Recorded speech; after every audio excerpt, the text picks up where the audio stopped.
शुक्रिया संचालन और इतना अच्छा संचालन करने के लिए।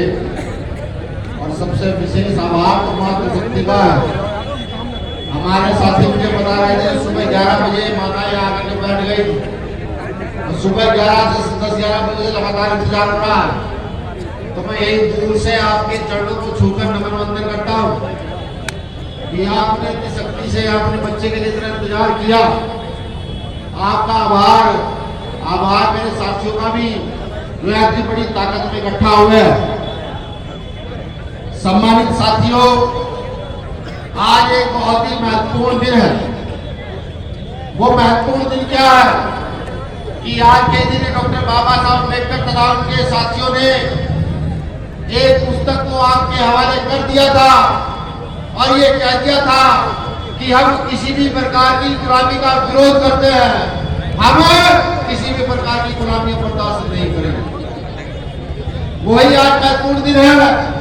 उसी महत्वपूर्ण दिन के उपलक्ष्य में एक कार्यक्रम रखा गया। हालांकि महाराष्ट्र मध्य प्रदेश के अंदर आज भी कुछ ऐसे बकवास करने वाले लोग पैदा हो रहे हैं जो उस पुस्तक का पालन करना आज भी चाहते हैं और लगातार बयान दिए जा रहे हैं। इस देश के अंदर अगर व्यवस्था परिवर्तन की बात कोई करता है तो इसको इस देश में मूर्ख बताया जाता है, मूर्ख।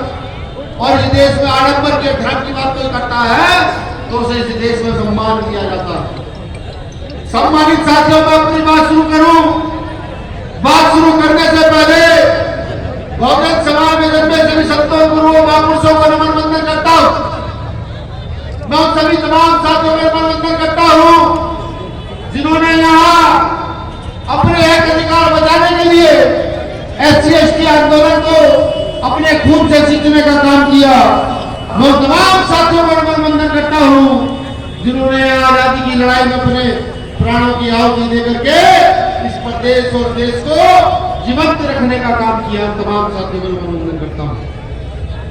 सम्मानित साथियों, अभी एक कार्यक्रम मध्य प्रदेश में हो रहा था। वहां गुरु की कुछ औलादें ये कह रही थी कि चाहे तो पैसा लेकर गौर से सुनिएगा बहुजन समाज के लोगों, यहाँ बैठे वो लोग, यहाँ तक मेरी आवाज जा रही है, वो लोग यहाँ समान जातियों के हैं, पिछड़ी जातियों के हैं, तमाम जातियों के लोग हैं। वो अधिकारी कर्मचारी भी मेरी बात को गौर से सुनिएगा कि अभी एक क्षेत्र में कुछ लोगों ने मीटिंग की और कहा कि हमें अपना राज स्थापित करना है, चाहे पैसे देकर करना पड़े और चाहे खून बहाकर अपना राज स्थापित करना पड़े। यहाँ पे मनवादी लोगों ने बात कही। मैं उनको कह दूं कि पैसे छोड़ो, खून छोड़ो, तुम्हारे बाप यहाँ जिंदा है। जब तक अम्बेडकरवादी व्यवस्था के लोग यहाँ है तो तुम्हारी औकात नहीं कि तुम यहाँ मत के आधार पर राज स्थापित करके दिखा दो। बिल्कुल तुम्हारी औकात नहीं है। मुझे कहते हुए भी गर्व होता है कि एक समय पे डॉक्टर बाबा साहब अम्बेडकर ने सामूहिक तौर पर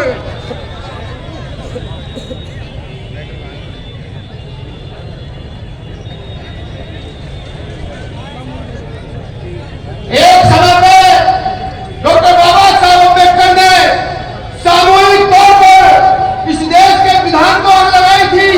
वो विधान जो मनु ने बनाया था और विधान उस विधान को आग लगा करके ये बता रहा कि हम गुलाम नहीं है। आज मैं भीम आर्मी का इतना सा कार्यकर्ता उस विधान को फिर से आगे लाता हूँ और ये कहता हूँ कि हम किसी भी प्रकार की गुलामी को नहीं मानेंगे। हम ऐसी किसी चीज को नहीं मानेंगे जो हमें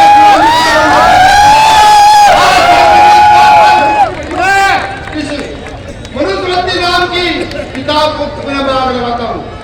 सम्मानित साथियों, ये तो मेरा आक्रोश था जो आपने देखा। अब वो बात जो हकीकत में होनी चाहिए, वो बात जो बात भारत के प्रत्येक नागरिक को समझनी चाहिए, वो बात जो इस देश की महिलाओं को, पुरुषों को, दलितों को, पिछड़ों को समझनी चाहिए। मैं आपको याद कराऊंगा 26 जनवरी 1950 का दिन, जब डॉक्टर बाबा साहब अम्बेडकर आप सबके हाथ में कलम सौंप चले गए, आप सबके घर पर अच्छे कपड़े डालकर चले गए, आप सबके घरों में आजादी देकर चले गए, इन महिलाओं को इनका अधिकार देकर चले गए। 26 जनवरी 1950 के 50 करोड़ के बाबा साहब अम्बेडकर ने इस देश में संविधान लागू कराया और संविधान लागू कराने के बाद एक व्यवस्था दी थी, जिस व्यवस्था के अंदर आपके हक अधिकार नियुक्त करके जरिए कहा था कि अपनी संख्या बल के आधार पर इकट्ठे होना।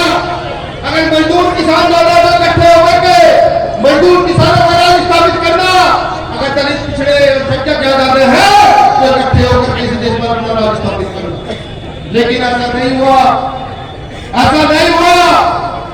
दूसरे लोगों ने भी अपना राज स्थापित किया और अपने अनुसार संविधान को तोड़ मरोड़ करके फिर से विधान को बदलने का काम किया, फिर से विधान को बदलने का काम किया। हम सोते रहे, हमने समझा नहीं, आज समझने का समय आ गया। अगर आप ये सोचते हो कि आपका बच्चा अच्छे स्कूल में पढ़ जाए, सिर्फ सोच, ये बात आपकी सोच में रह जाएगी।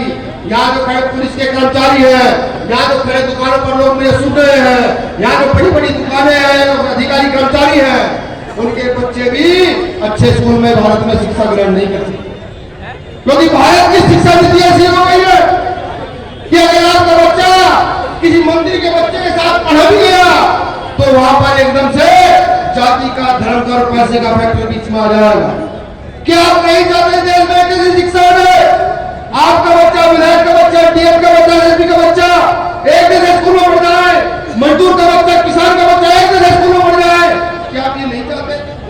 ये अगर चाहते हो, ये अगर चाहते हो तो एक ही चीज कर सकते हैं, इस देश का संविधान और संविधान में लिखित लोकतंत्र का अधिकार, और लोकतंत्र में आपके वोट की ताकत इस काम को कर सकते हैं, वरना दूसरी कोई ताकत नहीं वो इस काम को कर।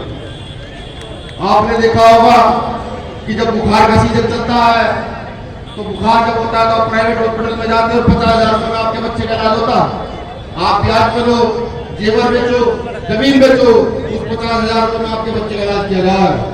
लेकिन क्या आप नहीं चाहते कि जैसे हॉस्पिटल हो जाए कि अगर बुखार हो जाए तो एक खाट पर डीएम पड़ा हुआ इलाज करवाना हो, एक पलंग पर मजदूर इलाज कराना हो, एक पलंग पर किसान इलाज कराना हो? ये आप नहीं चाहते? क्या आप नहीं चाहते कि आपके खेत, आपके घर में जो हांडी है उसमें तेल डल रहा है, जिसकी कीमत आज 150 से 200 रुपए किलो है, उसकी कीमत आज हो रहा है? आप नहीं चाहते कि आपके घर में सुख सुविधाएं पैदा हो?